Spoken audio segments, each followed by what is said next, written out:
Hi, good evening again. And I just want to open by thanking all of you for your participation and for the comments and for the messages that you guys have been sending. It's been really, hey Jen, it's been really great to be talking about mental health and mental health issues.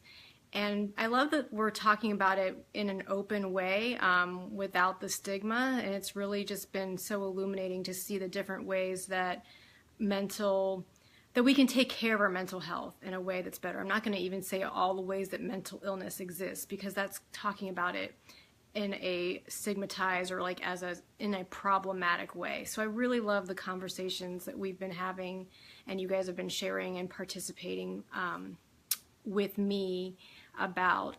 And today I wanted to talk about anxiety and the cause of anxiety and a solution or a few solutions that I don't think people talk about. Actually, I never hear people talk about the solutions that I'm going to share today.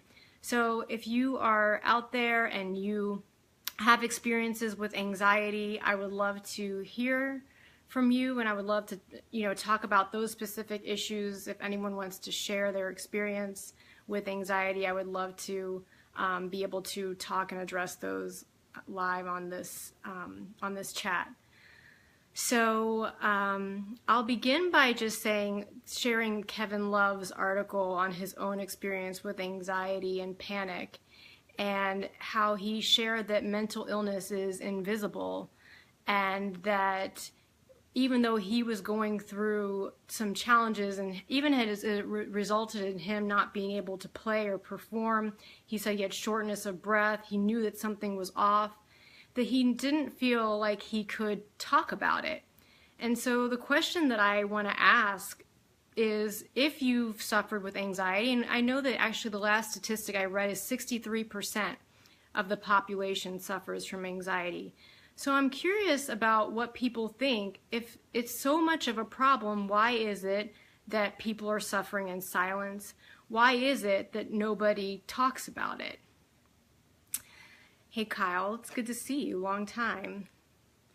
So yeah, I would love to hear about people's experiences about why they don't talk about it, or why we as a society don't talk about it. And I will begin by sharing some of my thoughts about it, is that when you're experiencing anxiety, it's such a crazy experience because you actually start focusing on the symptoms of anxiety.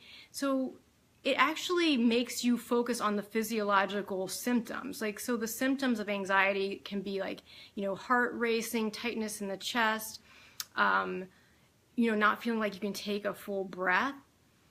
And those are just the physiological symptoms. But the mental and emotional symptoms of anxiety are, overwhelm, worrying, fear, overthinking, worrying about the future. And so when we start to experience these things, I think on some level we know that this is not how we are. We on some level have the awareness that this feels crazy. That this is not something, the situation, this presentation that you have to give at your job or a deadline that you're facing, that it's not life or death. You intellectually know that, but then you're experiencing something emotionally that's really disconnected from that. And so one of the things I wonder about why people don't talk about it, which is actually also part of the solution, is that on some awareness, this is not you. This is not like me, or you're feeling a little bit disconnected about the experience that you're having, feels intellectually cut off from what you believe and know. So I'm seeing that some of you guys have lots to share on this matter, so I would love to hear from you what your actual personal experiences are, and actually just what you think about what I'm sharing. Hey Ariel, nice to see you.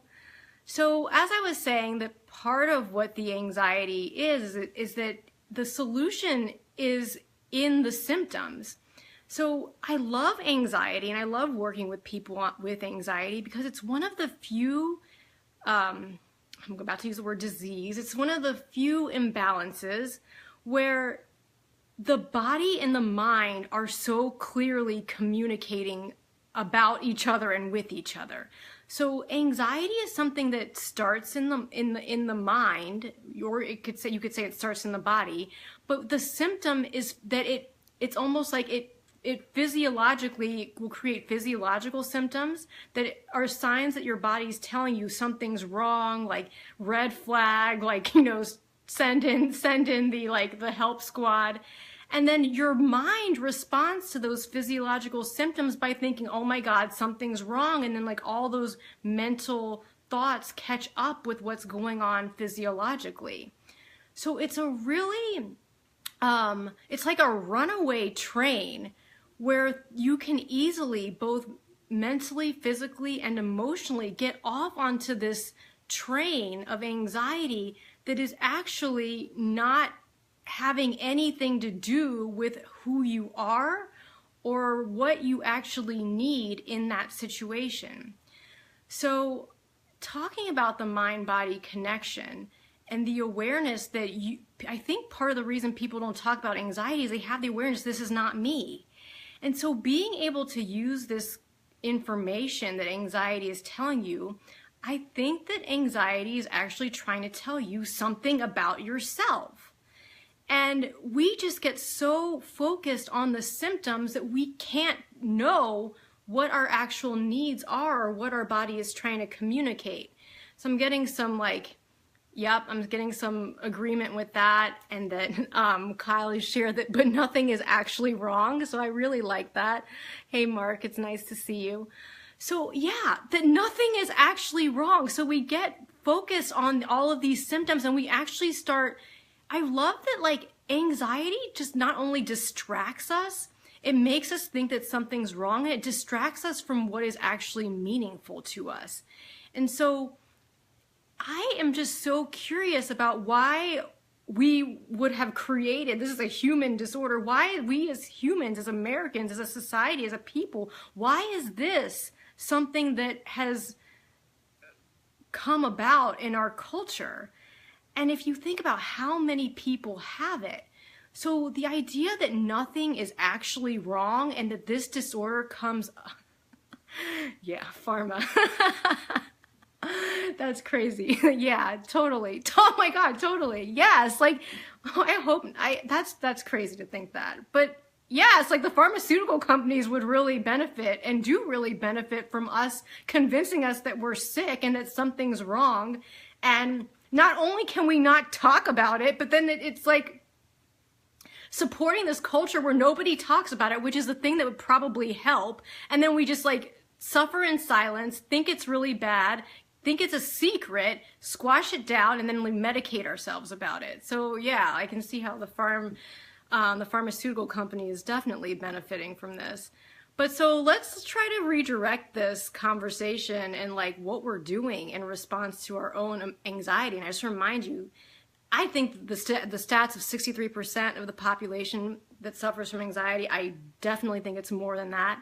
I think that it's close to 90, if not 95 to 100%. I think everybody suffers from anxiety. Everybody. And so when we think about redirecting this, that nothing is actually wrong, that you are absolutely, it comes down to knowing and believing in your confidence. And hey, Kai, and that's where we go when we understand that nothing's actually wrong. There's nothing about you that you need to be fixing.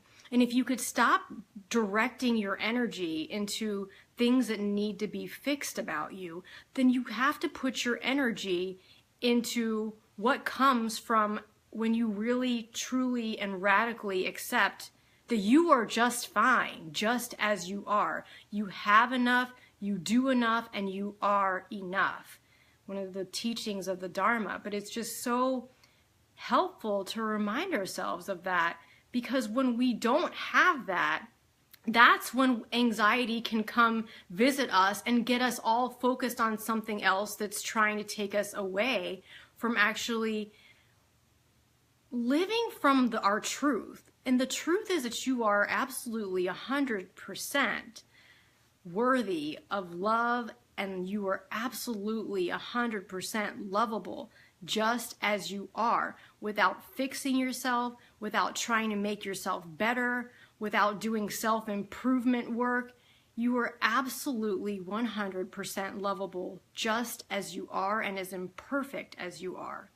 And if we can begin to show up from that place, I call that showing up from the absolute knowing, undeniable knowing that you are lovable, then that is the place where we start to dissolve anxiety. And so the cause of anxiety is one, being, I think, disconnected from yourself and your undeniable knowing that you are absolutely 100% lovable and deserving of everything that you want, even if you are imperfect. In light of every imperfection that you have, you are still worthy of everything that you want, and of giving love and of receiving love. Hey, Yolanda. And living from that place, and I'm going to call that confidence. And when I use that word confidence with people, they're like, oh, I'm confident. Like, I have self-esteem. Like, I learned that in high school. But this is a different kind of confidence that I don't think that people talk about.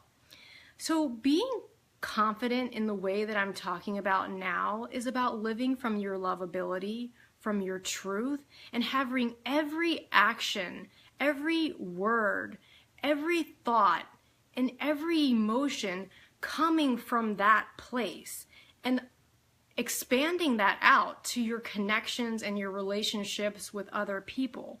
If we did that, what would be different in our life right now? I would love to hear your thoughts on that. I would love to hear your thoughts on what I'm sharing about the cause of anxiety being a disconfidence or even a disconnect in the worth and value of our true selves. And sometimes I notice that one thing that anxiety will show up is that when you're not aligned with what you really need. And how are you going to know what you need if you can't feel your own feelings? So our emotions are the pathway towards intuiting what we need. And anxiety gets us so distracted from what we're actually feeling. Number one, anxiety is not actually a real emotion.